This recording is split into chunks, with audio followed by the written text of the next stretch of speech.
जो भाजपा का एजेंडा है हर जगह नफरत फैलाना, उन्होंने वो भी किया था। उनका एक ही नारा है, नफरत छोड़ो भारत जोड़ो। वो निशाना बनाती है, उनकी नफरत की राजनीति है।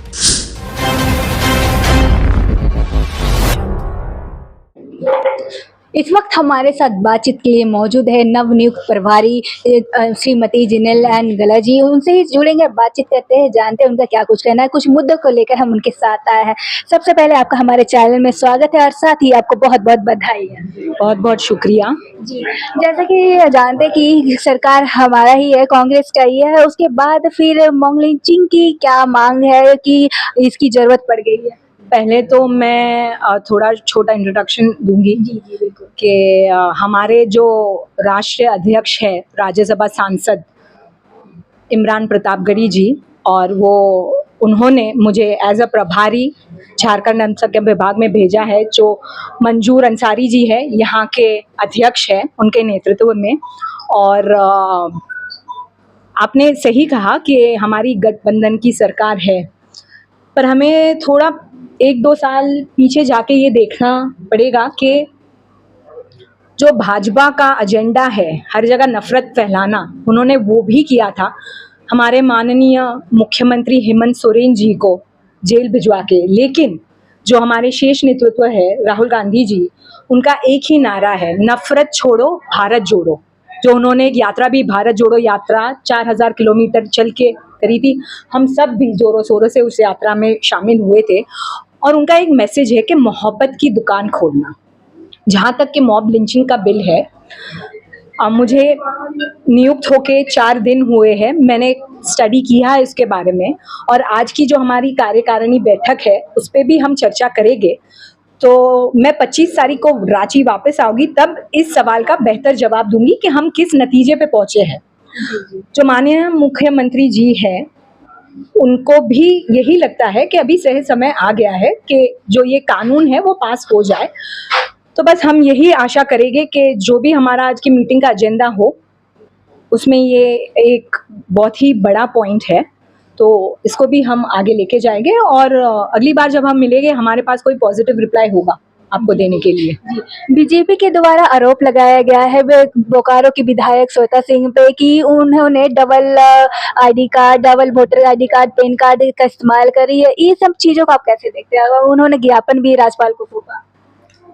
देखिए, जहाँ पे भी बीजेपी की सरकार नहीं होती है, वो लोग का एक सूत्री कार्यक्रम है कि वहाँ की सरकार को कैसे तोड़े, कैसे मरोड़े।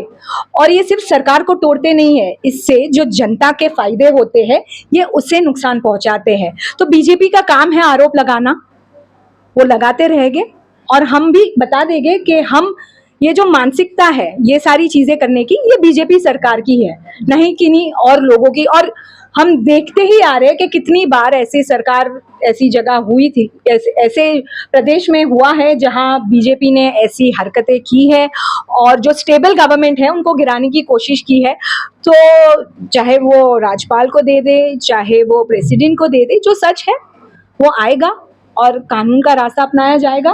और कानून डिसाइड करेगी क्या सही है क्या गलत है, ना ही बीजेपी और बीजेपी के विधायक। जी, आप नवनियुक्त के रूप में आप ज्वाइन किए हैं, तो फिर आप जनता के बीच में कैसे आप अपने जनता के दिल में जगह बनाएंगे? क्या कुछ आप करने वाले हैं आगे, क्या कुछ आप करने वाले हैं? जैसे कि हमारे राष्ट्रीय अध्यक्ष इमरान जी ने कहा है कि हमें अल्पसंख्यक विभाग को जमीनी स्तर तक लेके जाना है, लास्ट पर्सन स्टैंडिंग तक लेके जाना है। हम हर एक जिला तक, हर एक गांव तक पहुंचेंगे। मंजूर अंसारी जी का नेतृत्व है यहाँ पे प्रदेश में, तो वो सारी चीज़ें हम आज मीटिंग में डिसाइड करेंगे कि कैसे हम ज़्यादा मजबूती से डिपार्टमेंट को करें और ज़्यादा से ज़्यादा महिलाओं को हम डिपार्टमेंट में पोस्ट दे सके कि और भी ज़्यादा महिलाएं आगे आए। हमने देखा था कि जब मुख्यमंत्री जी जेल में थे तो उनकी बीवी जो कल्पना सोरेन जी है, उन्होंने कैसे सारा कुछ काम संभाला है। तो हम भी यही चाहेंगे कि कांग्रेस पार्टी में और हमारे अल्पसंख्यक विभाग में ज़्यादा से ज़्यादातर महिला आगे बढ़कर आए और हम ज़मीनी स्तर तक, मंजूर जी ने अच्छा काम किया है, आगे भी उसको और भी मजबूती से करिए। आप एक महिला है और साथ ही आप महिलाओं के लिए काम करेंगे, तो आप पहला स्टेप क्या उठाएंगे महिलाओं के लिए? देखिए, सिर्फ महिला हूँ इसीलिए महिलाओं के लिए स्टेप उठाना अलग बात है। यहाँ पे 2 चीज़ें हैं। एक तो जो महिलाएँ जुड़ना चाहेगी, उनको हम मौका देंगे कि आइए और हमसे जुड़िए। और जो भी गवर्नमेंट की ओर से महिलाओं के लिए स्कीम्स है, उनको हम गाँव तक पहुँचाएँगे, हमारा डिपार्टमेंट, कि ये सारी स्कीम्स है, तो इसका आप फ़ायदा उठाइए। जी, जी। आखिरी सवाल आपसे लगातार बांग्लादेशी घुसपैठ की बात होती आई है। इन सब तमाम चीज़ों को आप कैसे देखते हैं? देखिए, ये सब चीज़ें बीजेपी हमेशा यही कोशिश करती है कि जो एक वर्ग के लोग हैं, उनको निशाना बनाती है, उनकी नफ़रत की राजनीति है। हमारा मानना ये है कि जो भी लीगली भारत देश के सिटीज़न है, वो इस देश में रहेंगे, बस, मैं और कुछ नहीं। बहुत-बहुत धन्यवाद।